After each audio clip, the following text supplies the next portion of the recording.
Hi viewers, how are you? I hope you are doing well. I'm Sarfaraz and you are watching Digital IT Fixer.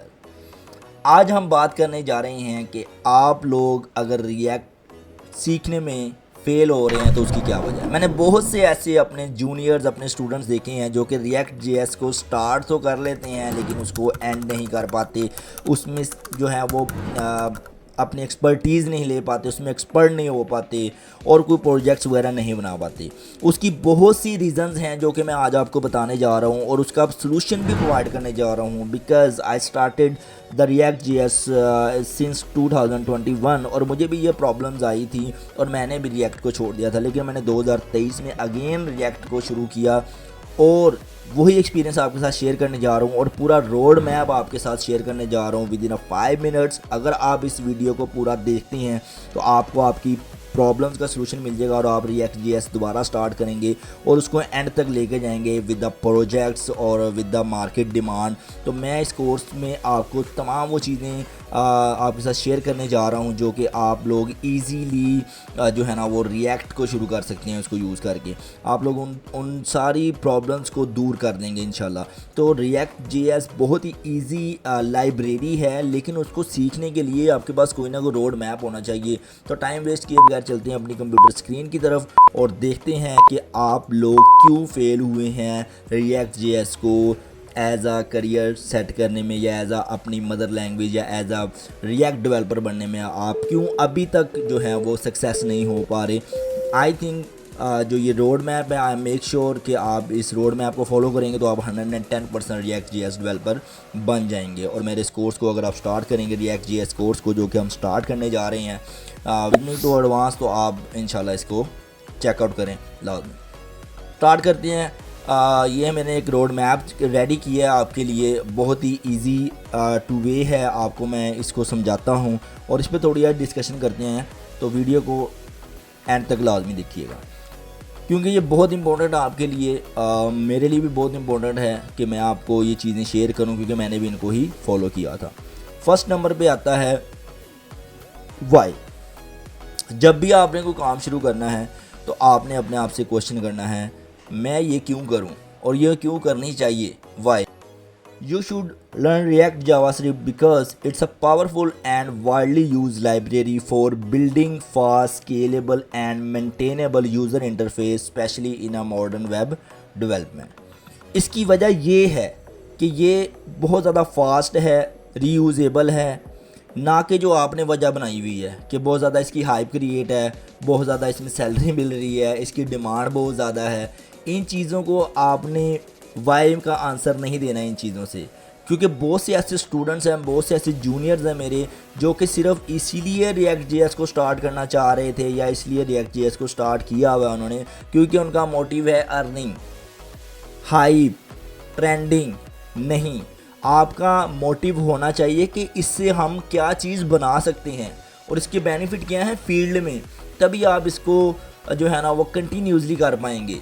Earning इतनी बड़ी motivation नहीं है जितनी बड़ी motivation आपकी ये है। आप याद करें जब आपने HTML CSS जावास्क्रिप्ट या कोई भी ऐसा काम जिसमें आप अभी तक सक्सेस हैं, आपने क्यों स्टार्ट किया था? क्योंकि वो आपका पैशन था, उसमें आपका दिल लग रहा था। आपका पैशन उसमें ये नहीं था कि मैं फ़ुटबॉल खेल के अर्निंग करूँगा, मैं क्रिकेट खेल के अर्निंग करूँगा, मैं कोडिंग करके अर्निंग करूँगा। आपको उसमें मज़ा आ रहा था।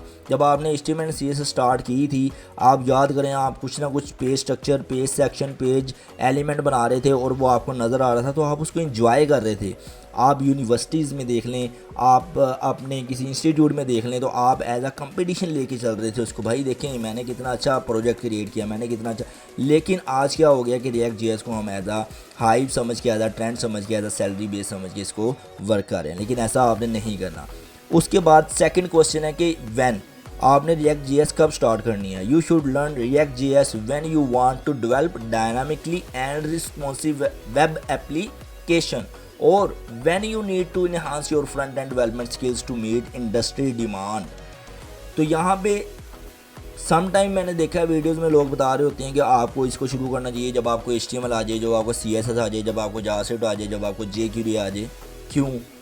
ये जो काम रिएक्ट कर रही है ये जावास्क्रिप्ट से भी हो सकती हैं, jQuery से भी हो सकती हैं, तो फिर आप इसको क्यों कह रहे हैं कि ये जब आ जाए तो फिर उसके बाद करना चाहिए? नहीं, मैं कहता हूँ ये तब करनी चाहिए जब आपको इसकी ज़रूरत पड़े, या आपका दिल करे कि मैंने अपना फ्रंट एंड स्किल जो है वो मैंने उसको इन्हांस करना है, या मैं जहाँ पे जॉब कर रहा हूँ या जहाँ पे मैं एज आ फ्रीलांसिंग कर रहा हूँ वहाँ पे डिमांड है इसकी, तो फिर करना चाहिए। अदरवाइज़ जो काम जावास्क्रिप्ट jQuery से हो रहे हैं उसको वहाँ से ही करना चाहिए फ़िलहाल के लिए। आगे बताता हूँ, ठीक है, इसकी सैलरी क्या है। रिएक्ट JS अगर आप कर लेते हो, रिएक्ट JS अगर आप डेवलपर बन जाते हो तो इसकी salary, the average salary for the react JS developer various by location and experience. ऐसा नहीं है कि हर जगह इसकी सैलरी जो है वो लाखों में ही है, ऐसा नहीं है। रिएक्ट JS की सैलरी डिपेंड करते हैं आपकी लोकेशन पे, आपके एक्सपीरियंस पे। It's a typically range from, लेकिन अगर यूएस की बात की जाए, but in the US the typically range from $750,000 to $130,000 per year with the senior developer, with senior developer earning even more, ठीक है। तो इट्स मीन कि यूएस में इसकी एवरेज सैलरी ये है, आपके एरिया में क्या होगी हमें नहीं पता, ये आपने खुद फाइंड आउट करना है। तो ये भी एक बात है क्योंकि इसकी सैलरी अगर आपको कोई यूट्यूब पे बता रहा है इतने लाख है, तो आपके एरिया में है या नहीं है हमें नहीं आइडिया, ठीक है। आप जिस कंट्री में फ्रीलांसिंग कर रहे हैं या जिन क्लाइंट्स के साथ फ्रीलांसिंग कर रहे हैं, मे बी उनका इतना बजट ही ना हो, तो फिर आप क्यों रिएक्ट पे अपना टाइम वेस्ट करें। आपका मोटिव मैंने पहले बताया अर्निंग नहीं होना चाहिए। रिएक्ट को सीखो लेकिन मोटिव और होना चाहिए, तभी आप सीख पाओगे, इन चीज़ों से सीख नहीं पाओगे।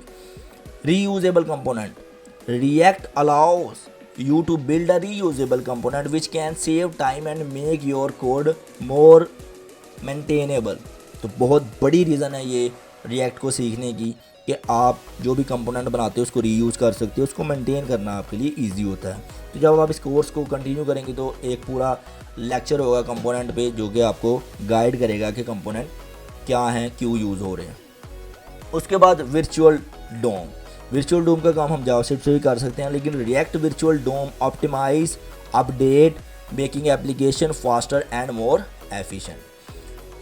Strong community support, with the large community React has resources libraries and tools available. तो ये रीजंस होनी चाहिए आपकी। उसके बाद रिक्वायरमेंट्स पे बात करते हैं। अभी रोड मैप ख़त्म नहीं हुआ, इसके टोटल मैंने जो है ना वो 20 मॉड्यूल्स 20 जो हैं वो सेक्शन 20 ऑप्शंस बनाई हैं रोड मैप की, उनको पूरा चेकआउट कीजिएगा, बहुत ही हेल्पफुल होने वाला आपके साथ। उसके बाद रिएक्ट पे इसके बाद रिक्वायरमेंट पे आते हैं, रिएक्ट रिक्वायरमेंट पे आते हैं। तो रिक्वायरमेंट इसकी ये है HTML, CSS, JavaScript, jQuery and ES6। ये अगर चीज़ें आपको अच्छे से आती हैं, नॉट अ बेसिक्स, ये नहीं है कि HTML के थोड़े से टैग याद कर लिए और आप रिएक्ट में मूव कर जाएँ CSS, नहीं। HTML CSS बूटस्ट्रैप भी CSS में आई थी इसलिए मैंने यहाँ पे नहीं डाली। तो HTML CSS में आपको पूरी डिमांडिंग जो है ना वेबसाइट्स डिज़ाइन करना आती हों तभी आप रिएक्ट पे जाएं। ये नहीं, आप ये भी कह सकते हो कि हाँ मैं रिएक्ट पे अगर ये काम नहीं करना चाहता तो नो इशू, मैं HTML CSS जावास्क्रिप्ट jQuery को भी कंबाइन करके ये काम कर सकता हूँ। तो जब आपका ये लेवल हो जाए कि आप वो काम इन चारों लैंग्वेजेस को कंबाइन करके भी कर सकते हो, फिर आप रिएक्ट पे मूव करें। रिएक्ट पे मूव करने का मेन मोटिव ये होना चाहिए कि इनमें टाइम बहुत ज़्यादा आपका लग रहा है, तो उस टाइम को सेव करने के लिए आप रिएक्ट को सीखें, ना कि आप इन चीज़ों के बारे में पहले जाने ही ना और फ़ौरन से रिएक्ट पे मूव कर दें। तो आप थोड़ा बहुत तो काम कर पाएंगे, ठीक है, रटा लगा के, लेकिन ज़्यादातर बड़ी एप्लीकेशंस पे या कुछ न्यू जो आपके सामने पहली दफ़ा आएगा जो कि वीडियो ट्यूटोरियल्स में नहीं बताया गया होगा वो आप लोग नहीं कर पाओगे। तो आपको इनमें पहले एक्सपर्ट होना है, इन पे आपको प्रोजेक्ट्स बनाने हैं, मार्केट लेवल का एक्सपीरियंस इनमें लेना है कि जो काम आप जावास्क्रिप्ट से कर सकते हो वो आप रिएक्ट से भी कर सकते हो, ठीक है, लेकिन आप जावास्क्रिप्ट से पहले करो क्योंकि आपको कोर पता चले कि जावास्क्रिप्ट कोर क्या है, जावास्क्रिप्ट से जो कोड बन रहा है उसको बनाना कैसे है। बाद में वो बना बनाया कोड आप रिएक्ट में यूज़ कर लोगे तो आपको बेटर अंडरस्टैंडिंग रहेगी। तो आई थिंक आप अंडरस्टैंड कर गए होगे कि पहले इनमें एक्सपर्ट होना है, पहले इनमें हमें अपने प्रोजेक्ट्स बनाने हैं, फिर हम रिएक्ट पे प्रोजेक्ट बनाएंगे अपना टाइम सेव करने के लिए कि जहां हम महीने में इन लैंग्वेजेस को यूज़ करके आप 2 प्रोजेक्ट्स बना रहे हो, वहां आप रिएक्ट को यूज़ करके 6 प्रोजेक्ट बना लोगे। ये आपको ज़्यादा बेनिफिट होगा। नेक्स्ट चलते हैं, कुछ रिएक्ट के मॉड्यूल्स हैं जो कि आपको हेल्प आउट करेंगे रिएक्ट को सीखने में, जो कि मैंने डिफरेंट पार्टीशन में डिवाइड कर दिए हैं। मैं अपने इनको इस कोर्स में भी इनको ब्रीफली और डिटेल से जो है ना वो बताने जा रहा हूँ। और अगर आपको मेरा कोर्स नहीं चेकआउट करना तो आप किसी और से भी अगर प्रोजेक्ट, किसी और लेक्चर्स या किसी और डॉक्यूमेंटेशन से भी करते हैं तो आपको ये मॉड्यूल्स लाजमी याद रखने हैं कि इनके बगैर आप रिएक्ट नहीं कर सकते। तो ये मॉड्यूल्स बहुत इंपॉर्टेंट हैं। और सबसे पहले आता है इंट्रोडक्शन टू रिएक्ट। ठीक है, तो आपने इंट्रोडक्शन देखना है रिएक्ट का क्या है, what is a react, history, understanding single page application. और उसके बाद रिएक्ट फंडामेंटल्स है, उसमें हमारे पास रिएक्ट कंपोनेंट्स आते हैं, प्रॉप्स एंड स्टेट्स देखेंगे, इवेंट हैंडलिंग देखेंगे, कंडीशनल रेंडरिंग देखेंगे, लिस्ट एंड कीज़ देखेंगे। 14 नंबर पे हमारे पास आता है advance react concept, state management system, बहुत इंपॉर्टेंट है, component life cycle, form in reacts. 15 number पे आता है हमारे पास बिल्डिंग का real world application, project setup करेंगे, बिल्डिंग लेआउट्स एंड नेविगेशंस बनाएंगे, यानी कि लेआउट्स बिल्ड करेंगे, नेविगेशंस बनाएंगे, एपीआईज के साथ काम करेंगे, वर्क विद एपीआईज। उसके बाद 16 नंबर पे हमारे पास आता है styling and animations, single component बनाएंगे, रिस्पॉन्सिव डिज़ाइन बनाएंगे, एनिमेशंस करेंगे रिएक्ट के अंदर, state management system with the context API and Redux, introduction to context देखेंगे, एपीआई इंट्रोडक्शन टू रिडक्स देखेंगे। ये बहुत ज़्यादा ज़रूरी है अगर आपने रिएक्ट करनी है। उसके बाद 18 नंबर पे आता है performance and optimisation, understanding React performance, lazy load and code splitting, optimising React application. उसके बाद जो मेन इंपॉर्टेंट है testing and debugging React application, introduction to testing देखेंगे, डीबगिंग टेक्निक्स देखेंगे। एंड लास्ट पे जो मोस्ट इंपॉर्टेंट जिसको मैंने बहुत बड़ा सा करके आपके सामने दिया हुआ है वो है डेवलपमेंट एंड बेस्ट प्रैक्टिस। आप एक दफ़ा काम कर लेते हैं लेकिन उसकी प्रैक्टिस नहीं करते तो क्या होता है, आप उसको भूल जाते हो। इवन कि मैं भी अगर कोई काम 2-3 महीने ना करूं, क्योंकि मुझे बहुत ज़्यादा प्रोग्रामिंग लैंग्वेज पे मैंने काम किया हुआ है और मुझे मज़ा आता है लर्निंग करने में, और मैं यही एक्सपीरियंस आप लोगों के साथ शेयर कर रहा हूँ कि आप लोग भी इसको एंजॉय करें। तो क्या होता है कि जब मैं वो काम नहीं करता 2-3 महीने बाद तो मैं उसको भूल जाता हूँ, तो मुझे रिपीट करना पड़ता है। डेफिनेटली हम कंप्यूटर तो नहीं है, ठीक है, हमें दोबारा रिपीट करना पड़ता है। तो इन रोड मैप्स को लेके चलें आप। इंशाल्लाह आप with in a few months में, not years, with in a few months में रिएक्ट डेवलपर बन जाएंगे।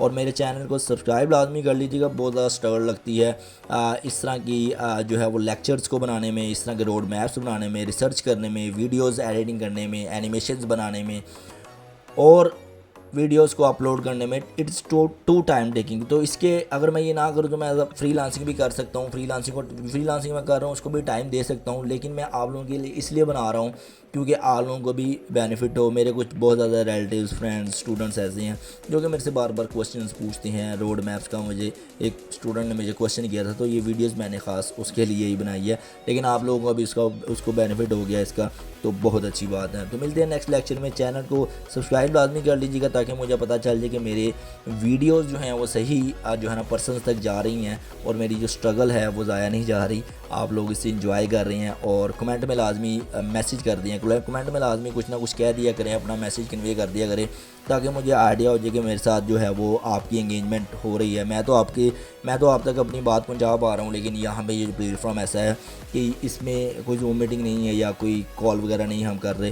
तो आप हमें कमेंट्स के ज़रिए, लाइक्स के ज़रिए अपनी एंगेजमेंट के बारे में बताया करें कि हाँ जी हम भी आपके साथ इंगेज है। अगर आप हमारे लिए इतना कुछ कर रहे हैं तो हम भी आपके साथ इंगेज हैं, आपके साथ कम्युनिकेट करना चाह रहे हैं। तो काइंडली आप कमेंट लाजमी कीजिएगा, मैं वेट करूँगा। तब तक के लिए टेक केयर।